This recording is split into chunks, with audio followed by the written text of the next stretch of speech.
हरे कृष्णा। स्वागत है आप सभी का हमारे कृष्ण पुस्तक के आज के 11वें दिन के सत्र में।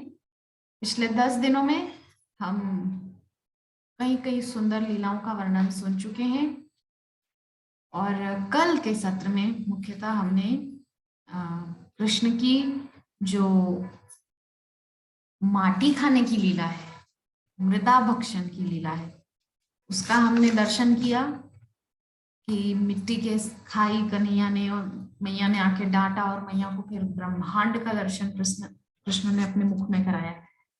तो आज क्रम है 9वें अध्याय का और 9वें अध्याय का नाम है माता यशोदा द्वारा कृष्ण का बांधा जाना, यानी कि सुंदर दामोदर लीला का वर्णन हम सुनेंगे।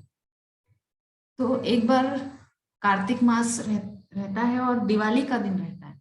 दिवाली के दिन मैया देखती है कि सभी दासियां किसी अन्य कार्य में व्यस्त हैं, तो सभी अन्य दासियों को कर्मांतर नियुक्ताशु निर्ममंथ स्वयं रहे, सभी अन्य दासियों को दूसरे काम में लगा के स्वयं अपने कन्हैया के लिए दधि मंथन करने के लिए मां लगी है।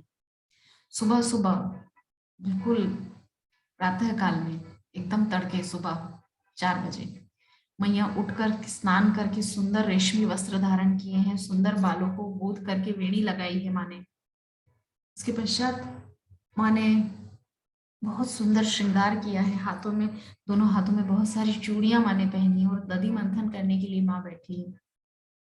दधि मंथन कर रही है माँ, तो दोनों हाथों की चूड़ियां खूब जोर जोर से बज रही है। बालों में जो वेणी जो फूल गुथे हुए हैं वो एक एक टुकड़ा टुकड़ा करके निकल रहे हैं, झड़ रहे हैं बालों में से। खूब सुंदर माँ का श्रृंगार है और दधि मंथन करते हुए मनसा वाचा कर्मणा तीनों रूप से कृष्णमय है यशोदा मैया। मन में कृष्ण की लीलाओं का चिंतन कर रही है, वाणी से उनका नाम गा रही है और कर्म उन्हीं के लिए कर रही है, उन्हीं के लिए दधि मंथन कर रही है, उन्हीं के लिए माखन निकाल रही है अपने हाथों से। इतनी सुंदर ये लीला है। तो माता कृष्ण का ही विचार कर रही है, इसलिए माता के पयोधरों में दूध उतर आया है, कृष्ण का ही चिंतन कर रही है। उधर कृष्ण सो रहे थे, अचानक उठ के आ गए माँ के पास और माँ का पल्लू खींचकर बोलने लगे, माँ को भूख लगी है मैया। तो हम चर्चा कर रहे थे कि किस प्रकार से माँ पूरी तन्मयता के साथ कृष्ण के लिए नदी मंथन कर रही है। तो जैसे ही कृष्ण की नींद खुली है, माँ के पास आकर के माँ से कहने लगी, मैया माँ को भूख लगी है। तो माँ के दुल्हार को बढ़ाने के लिए वे चाहते थे कि माता दही मथना बंद करे और पहले उनको दूध पिलाए। वे माता को ये बताना चाह रहे थे कि माँ का पहला कार्य है बच्चों को दूध पिलाना, दही मथना बाद का कार्य है।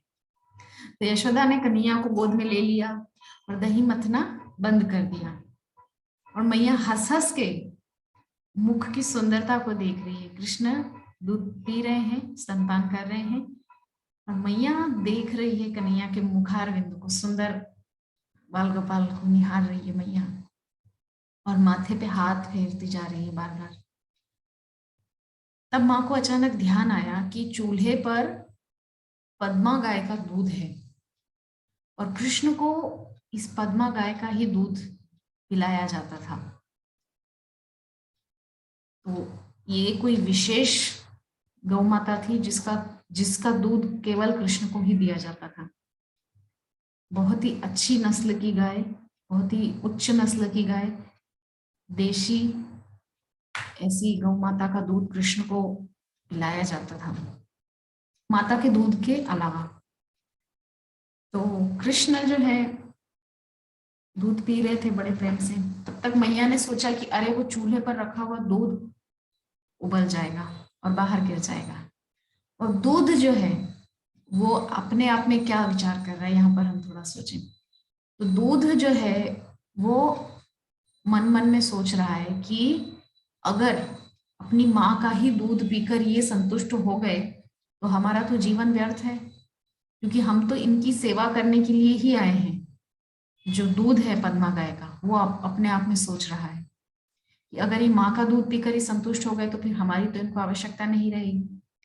इसीलिए आत्महत्या करने के तरीके से वो दूध उबल उबल के अग्नि में गिरने लगा। मतलब वो दूध अपने आप को जला रहा है कि अब मेरे जीने का कोई मतलब नहीं है, क्योंकि कृष्ण तो अपनी माँ का दूध पीकर संतुष्ट हो जाएंगे, तो हमारी तो आवश्यकता नहीं रहेगी। इस प्रकार से वो दूध अपने आप में दुखी हो होकर आत्महत्या करने लगा, अग्नि में गिर गिर कर। तब तक मैया ने सोचा कि जाकर के मैं उसको, जो तपेला है दूध का, जो पतीला है, बर्तन है, उसको मैं नीचे उतारूं, वरना दूध सब नष्ट हो जाएगा, क्योंकि वो बहुत मुख्य जो कृष्ण को दूध पिलाया जाता है उस गाय का दूध है, वो कोई साधारण दूध नहीं है। वो अगर नष्ट हुआ तो जो है, मैया जानती है कि बालक को कष्ट होगा। अगर दूध कृष्ण के लिए रखा है और वो कृष्ण को ना मिले और अग्नि में जल के नष्ट हो जाए तो उससे बालक को भी कष्ट होगा। इसीलिए कृष्ण की ही हितैषणी है माँ, कृष्ण का भला चाहती है, इसीलिए वो चाहती है कि जाकर तुरंत मैं चूल्हे से दूध को उतार लूं। तो मैया ने क्या किया, लाला को गोद से उतारा, नीचे बिठा दिया और भागी है रसोई की तरफ। चूल्हे पे से उस तपेले को उतार करके नीचे रख दिया। इधर कन्हैया को आया बया बड़ा गुस्सा। कन्हैया ने सोची, अरे मैया को दूध ज्यादा प्यारा है या पूत ज्यादा प्यारा है? यहाँ पूत दूध के बिना रो रहा है और वहां दूध ले उतारने चली गई। अभी बताता हूँ। तो तुरंत एक लोढ़ा, एक पत्थर होता है छोटा सा, जिससे सिलबट्टे पे वो मसाले वगैरह पुराने समय में माता लोग पीसती थी, तो वो लोढ़ा लिया और मटकी के नीचे से मारा, क्योंकि अगर ऊपर से मारते तो आवाज जोर से होती। चालाक है, इसीलिए नीचे से लोढ़ा को जोर से मारे, मटकी फूट गई और सारा दही नीचे बिखर गया, माखन दही सब। अब माखन लेकर के एकांत स्थान में बैठकर चुपचाप खा रहे हैं। एकांत में जाकर माखन खाने लगे। इस बीच यशोदा उस दूध को ठीक ठाक करके पुनः आई, देखा कन्हैया नहीं, कहाँ गया, और देखा कि मटकी फूटी हुई है। पहले तो मैया हंसी है, ये देखो बालक में शक्ति आ गई है, इतना बड़ा लोढ़ा उठा के और मटकी में दे मारा। तो थोड़ा माता को अच्छा लगा, हंसने लगी और सोच रही है कार्य है उसी का। सोचने लगी बालक बहुत चतुर है, मटकी तोड़कर इस स्थान से दंड के भय से चला गया। सोच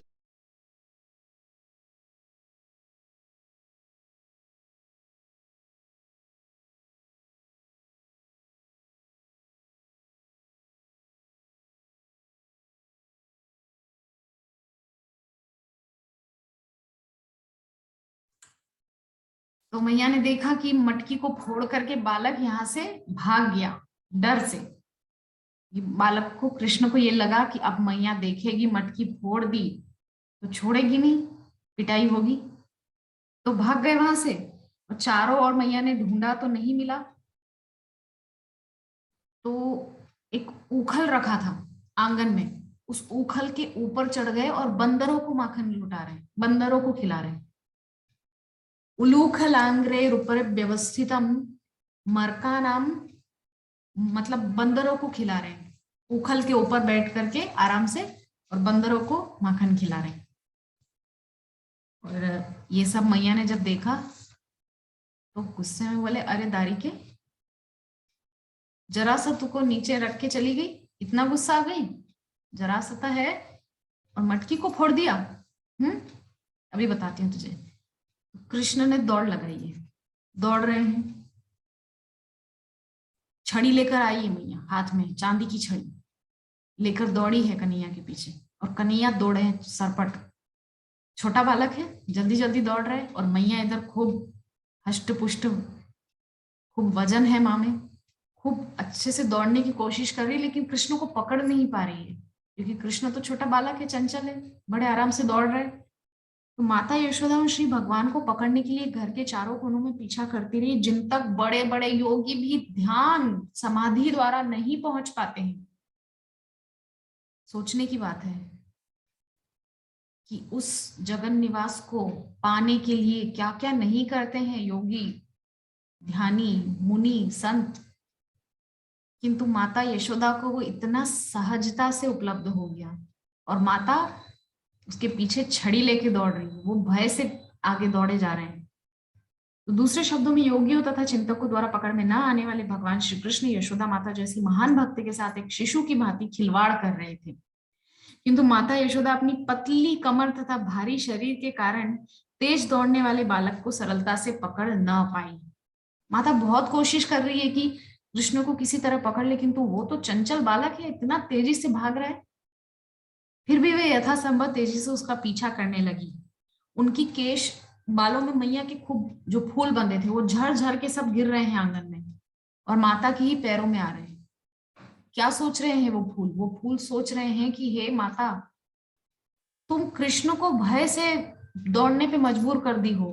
तुम्हारे जैसे भक्तों, महान भक्तों के तो माथे पे नहीं, हम चरणों में आने के लायक हैं। तो वो फूल झरझर के माता की महानता को दिखा रहे हैं कि हम तो तुम्हारे चरणों में रहने के लायक है माँ। किंतु जिस जिस भांति से वे नटखट बालक तक पहुंच गई और कृष्ण को उन्होंने पकड़ लिया और कान पकड़ के बोल रही है, ले अब भाग के दिखा, बताऊंगी तो को। जब कृष्ण को पकड़ लिया मैया ने तो रुदंतम मुहुर, बार बार रो रहे हैं और आंखों को ऐसे मीड़ रहे हैं। युग्म नेत्रम मृजंतम, दोनों आंखों को ऐसे ऐसे करके खूब मसल मसल के आंखों को मीड़ मीड़ के आंखों को रोए जा रहे हैं, जिससे सारा काजल बह बहकर कपोलों पर आ गया। इतना सुंदर दृश्य है वो। और उसी दृश्य को कुंती माता याद कर रही है। कब? जब कृष्ण हस्तिनापुर से जा रहे हैं द्वारिका के लिए, तब माता उनको रोक कर, कुंती माता, और सारी वो लीलाएं याद कर रही। बोले आपने ऐसी ऐसी अद्भुत अद्भुत लीलाएं की। तो बालक ने अपने पास खड़ी अपनी माता के मुख को देखा और भय के कारण उनकी आंखें बेचैन हो गई। तो इस तरह से रो रहे हैं, देखा माँ को, फिर आंखें बंद कर ली भय के कारण। इतना छोटा सा बालक है, डर के कारण, माँ के डर के कारण आंखें बंद कर ली। माता यशोदा समझ रही थी कि कृष्ण बेकार ही डरे हुए हैं और वे उसके लाभ के लिए उसका डर दूर करना चाह रही थी। अपने पुत्र की सर्वाधिक हितैषिणी माता यशोदा को हितैषिणी कहा गया है। यह सोचने लगी कि यदि यह मुझसे अत्यधिक डर गया तो उससे कहीं कुछ और ना हो जाए। तब यशोदा ने छड़ी फेंक दी। माता बोली ठीक है, मैं छड़ी फेंक दे रही हूँ। अच्छा अब मेरे पास आ जा। तो लाला मैया के पास आ गए। तो मैया से बोले, मैया तुम मुझको मारेगी तो नहीं? बोले नहीं नहीं लाला, तो को नहीं मारूंगी। तब मैया ने क्या किया, जैसे ही कन्हैया पास में आए पकड़ लिया। बोले अब बताऊंगी तो को। एक उखल जो रखा था पास में, उस उखल के सहारे कृष्ण को खड़ा किया और माथे में जो रेशमी डोरी थी उसको मैया ने निकाला है और कृष्ण को बांधने लगी है। कृष्ण को बांधने लगी है मैया, दोनों हाथों से बांध रही है, लेकिन 2 अंगुल छोटी पड़ गई। फिर मैया डोरी और लेकर आई, जो गोपियां खड़ी थी उनसे और डोरी मंगवाई, लेकिन फिर 2 अंगुल कम। इस प्रकार से कितनी भी कोशिश कर रही है माँ, 2 अंगुल रस्सी कम पड़ती जा रही है। तब कृष्ण ने देखा कि माता बहुत परिश्रम कर रही है, पसीना पसीना हो गई है। तो माता को परिश्रमित देख करके, उनके मुख पर वो श्वेत कण देख करके कृष्ण ने कृपा पूर्वक बंध गए हैं। यहाँ समझने वाली बात यह है, कृष्ण को आप अपने परिश्रम से बांध नहीं सकते। कृष्ण को कृपा पूर्वक, उनकी कृपा के फलस्वरूप ही बांधा जा सकता है। जब वो कृपा करें और बंध जाए हमारे बंधन में, तो ही वो किसी के हो सकते हैं। उनकी कृपा के फलस्वरूप ही वो मिलते हैं। तो इस प्रकार से कृष्ण को बांध पाना उनके लिए असंभव था। माता सोच रही थी कृष्ण छोटा सा शिशु है, वो ये नहीं जान पाई कि यह बालक अनंत है, इसका ना बाह्य है, ना अंतर है, ना कुछ है। आदि अंत मध्य कुछ नहीं है इस बालक का, सबसे परे है, असीम है, सर्वव्यापी है। निस्संदेह वे ही यह संपूर्ण दृश्य जगत है। सब कुछ जो कुछ हम देख रहे हैं, नहीं देख पा रहे हैं, वो सब कुछ कृष्ण है एकमात्र। फिर भी यशोदा कृष्ण को अपना नन्हा मुन्ना सा बालक समझ रही थी। यद्यपि ये समस्त इंद्रियों की पहुंच के बाहर हैं, तो भी वे उन्हें काष्ठ के ऊखल से बांधने का प्रयत्न कर रही हैं। किंतु जब वे उन्हें बांधने लगी तो रस्सी छोटी पड़ गई। तो श्री कृष्ण को बांधने के प्रयास में जब माता बहुत थक गई, तो माता को इतना श्रम करते देख कृष्ण को दया आ गई और कृपा पूर्वक वो स्वयं ही बंधन में बंध गए। कृपया सीत स्व बंधने, कृपा करके स्वयं ही बंधन में आ गए। मां नहीं बांध पाई उनको, कृपा करके स्वयं ही बंधन में आ गए। कृष्ण माता यशोदा के घर में एक मानवी बालक की भांति अपनी चुनी हुई लीलाएं कर रहे थे। निस्संदेह भगवान को अपने वश में कौन कर सकता है। शुद्ध भक्त भगवान के चरण कमलों पर स्वयं को अर्पित कर देता है, चाहे वे उसकी रक्षा करें या उसे मिटा दें। जो भक्त होते हैं वो अपने आप को सरेंडर कर देते हैं, ये नहीं सोचते कि अब हमारा क्या होगा, वो सब भगवान पे छोड़ देते हैं। भगवान अच्छा करे बुरा करे ये सब उनकी इच्छा, उनको जो हमारे लिए उचित लगे वो हमारे साथ करे। तो कृष्ण अपने भक्तों के लिए सभी प्रकार की मुक्ति देते हैं, किंतु उन्होंने यशोदा को जो वरदान दिया उसको अनुभव ब्रह्मा जी, शिव जी या लक्ष्मी देवी तक को कभी नहीं हो पाया। हम सब जानते हैं कि प्रहलाद जी ने भी सप्तम स्कंद में कहा है कि जो आपने मुझे दिया है ना, वो तो आपने ब्रह्मा जी, शिव जी और अपनी पत्नी लक्ष्मी तक को नहीं दिया है। ये अंतर है भक्तों में। भगवान अपने भक्तों को वो सब कुछ देते हैं, अपना सानिध्य देते हैं, जो किसी को इतना सरलता से उपलब्ध नहीं होता। तो श्री भगवान जो नंद यशोदा के पुत्र के रूप में विख्यात हैं, योगियों तथा चिंतकों के लिए भी ये नहीं है, कोई नहीं समझ पाता उनको, किंतु भक्तों के लिए वे सहज हैं, सुलभ हैं। न ही वे योगियों तथा चिंतकों द्वारा समस्त आनंद के परम आगार के रूप में जाने जाते हैं। अपने पुत्र को बांध देने के बाद यशोदा गृह कार्य में लगी, तो माता ने सोचा कि चलो अब इसको बंधा रहने दो पूरा दिन, तब जानेगा कि मटकी फोड़ने का क्या परिणाम होता है। कन्हैया बंधे बंधे रोए जा रहे हैं, रोए जा रहे हैं। मैया अपने कार्य में लगी है। जैसे ही बलराम ने देखा तो बलराम को दया आ गई। बलराम आके बोले, मैया तूने कन्हैया को काहे को बांध रखो है? बोले अच्छा, मुझसे बोल ऐसे बात करेगो? तो बलराम जी ने कहा कि तू जानती नहीं है मैया कि जिसको तूने बांधा है ना, वो सारे ब्रह्मांड का मालिक है, अनंत कोटि ब्रह्मांडों का मालिक है। यही राम बन के आया था, यही नृसिंह बन के आया था, यही वराह वामन बन के आया था, तुमको पता नहीं है मैया? मैया बोली अच्छा, तो तू कहाँ है? बोले मैं ही तो लक्ष्मण बन के आया था पिछली बार इनके साथ। मैं शेष हूं जो पूरी सृष्टि का भार अपने ऊपर लेकर चलता हूँ। मैया ने बोली अच्छा, सारे अवतार मेरे ही घर में आने को बैठे थे, चला जाए यहां से, नहीं तो को भी बांध दूंगी।